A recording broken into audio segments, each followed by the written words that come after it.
Hello, good morning, नमस्कार दोस्तों। आशा करता हूं आप लोग सकुशल होंगे। तो आइए 19 जून की करंट अफेयर्स को फटाफट रिवाइज कर लेते हैं। इसमें हम ज्यादा डिस्क्रिप्शन नहीं देते हैं, सीधा क्वेश्चन और उसका आंसर, हल्का सा डेफिनेशन देते हैं।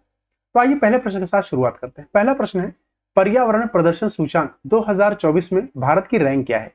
ए 180, बी 176, सी 177 या डी 170। इसका सही उत्तर है बी 176।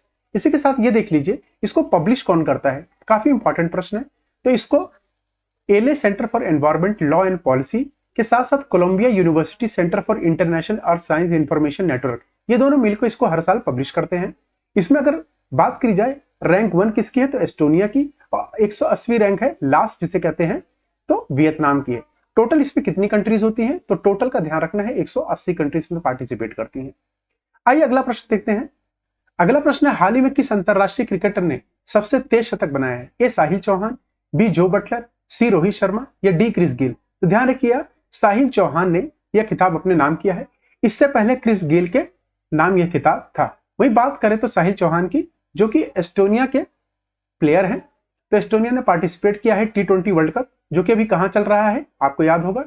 इस साल होस्ट कौन कर रहा है इसको? यूएसए और वेस्ट इंडीज, ये आपको ध्यान रखना है। तो इन्होंने ताबड़तोड़ 27 गेंदों पे 100 रन बना दिए। अगर पूछा जाए किसके खिलाफ बनाया है, तो ये भी आप मुझे ऑप्शन में बताएंगे। तो ध्यान रखिए, ऑप्शन में आप मुझे बताएंगे किस टीम के खिलाफ किया है, किस टीम के खिलाफ किया है।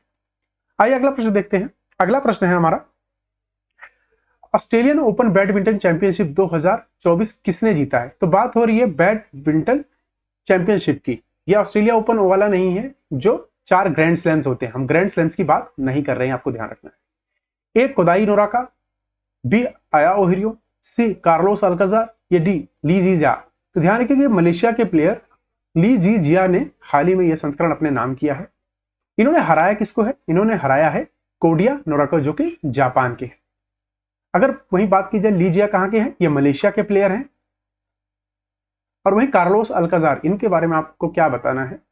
अभी फ्रेंच ओपन हुआ था ग्रैंड स्लैम, उसको इन्होंने जीता था, ध्यान रखिएगा, 2024 का। आइए अगला प्रश्न देखते हैं। अगला प्रश्न है, हाल ही में इसरो ने भारतीय अंतरिक्ष यात्रियों के उन्नत प्रशिक्षण के लिए किस अंतरिक्ष एजेंसी का सहयोग लिया है? ए रॉसकॉस्मोस, बी नासा, सी एसए या डी जाक्सा। तो अभी हाल ही में नासा यूएसए की एजेंसी है, इसका इन्होंने सहयोग लिया है। और रॉसकॉस्मोस मतलब रशिया की एजेंसी है, स्पेस एजेंसी है। और ईएसए कहां की है? यूरोप की, यूरोपियन कंट्रीज की है, ध्यान रखिएगा। वहीं जाक्सा किसकी है? जापान की स्पेस एजेंसी है, ये आपको ध्यान रखना है। आइए अगला प्रश्न देखते हैं इसी के साथ।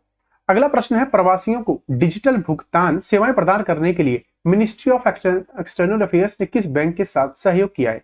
ए Bank of Baroda, B HDFC Bank, C State Bank of India, C या डी आईसीआईसी बैंक। इसका सही उत्तर है सी, बैंक ऑफ इंडिया के साथ हाल ही में मिनिस्ट्री ऑफ एक्सटर्नल अफेयर्स ने यह साझा किया है प्रवासियों को डिजिटल पेमेंट भुगतान के लिए। इसके साथ साथ वो यूपीआई, ध्यान रखिए, क्रेडिट कार्ड, साथ में नेट बैंकिंग से पेमेंट कर सकते हैं। आइए अगला प्रश्न देखते हैं। अगला प्रश्न है, हाल ही में किस हाईकोर्ट ने संबंधित राज्य में ट्रांसजेंडरों के लिए 1% नौकरी आरक्षण का आदेश दिया? A Madras high court, B Allahabad high court, C Bengal high court या डी केरला हाईकोर्ट।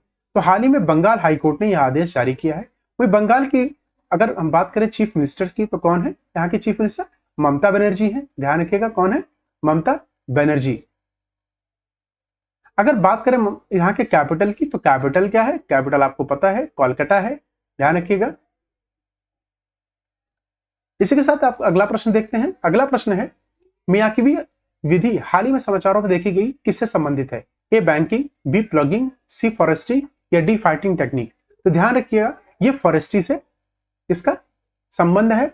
अभी हाल ही में national highway authority of India, national highway authority of India ने सड़क के किनारे इस टेक्निक को यूज करके पौधे विकसित करने का काम किया है। इससे क्या होगा? एक तो पोल्यूशन दूर होगा, दूसरा क्या होगा? नॉइस पोल्यूशन दूर होगा, तीसरा क्या होगा? ऑक्सीजन की डिमांड अच्छी बढ़ेगी, मतलब इसकी सप्लाई बहुत अच्छी बढ़ेगी, ये आपको ध्यान रखना है।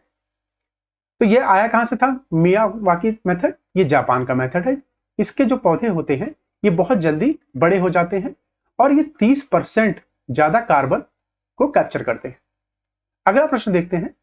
वही अगला प्रश्न है, हाल ही में स्ट्रेप्टोकोकल टॉक्सिक शॉक सिंड्रोम, जिसको शॉर्ट फॉर्म में STSS कहते हैं, इसका प्रकोप किस देश में हुआ?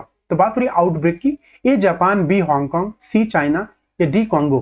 तो हाल ही में जापान में इसका प्रकोप देखा गया है। तो ये बहुत ही डेडली डिजीज है, आपको ध्यान रखना। एक तो बैक्टीरियल डिजीज है, ये भी आपको ध्यान रखना। इसी के साथ ये भी बताया है कि चाइना में उत्पन्न हुए कोरोना वायरस पे कोविड-19 से ज्यादा डेडली है ये ध्यान रखिएगा। आइए अगला प्रश्न देखते हैं। अगला प्रश्न है हमारा, मत्स्य 6000 जिसे हाल ही में समाचारों में देखा गया है, किस संस्थान द्वारा विकसित किया गया है? A Indian Navy, B National Institute of Ocean Technology, C Ministry of Food Processing, या D National Institute of Oceanography. तो ध्यान रखिएगा, National Institute of Ocean Technology जो कि कहां पर है?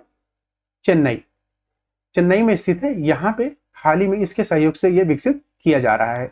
उसी के साथ ध्यान रखिएगा, डीप ओशन मिशन से इसका ताल्लुक है, डीप ओशन मिशन से। तो डीप ओशन मिशन कौन से देश है? हाल ही में इसमें भारत छठा देश जुड़ गया है, पहले 5 ही देश थे इसमें, ये आपको ध्यान रखना है। ठीक है, डीप ओशन मिशन, इसका हमारा नाम क्या था? समुद्रयान, याद रखना, समुद्रयान।